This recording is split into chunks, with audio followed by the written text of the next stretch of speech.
سعادتیان توهین به من هست، توهین به خودتون هست، توهین به افراد دیگه هستش. عجب. آقا قطع کن صداشو. آقای تمام شد آقا شروع. حالا ما بریشم کار دست شما درد نکنه.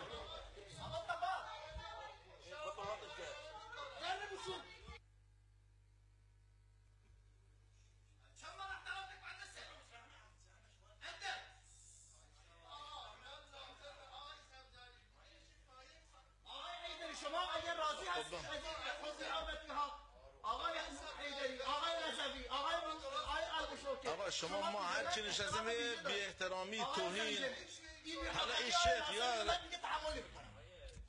شیخ بفرما، حالا بفرما بشین. حرمتی داره میکنه. صلوا علی محمد و آل محمد. 100 بار به عمامه ما جسارت کرد. آقا بهشون بدید، همه رو که بهشون بدید. آقای ناصری بی ادب نباش. شیخ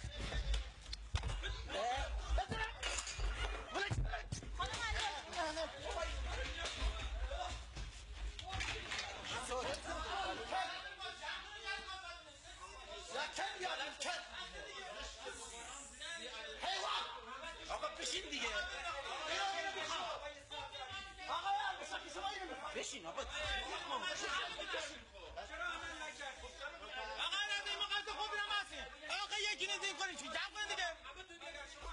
نه همه تو مقایسه ناشیم. علا وکیلی مقصرین. آقا یه بار میشه. چه مقایسه؟ آقا چه مقایسه؟ آقای برادر میشه.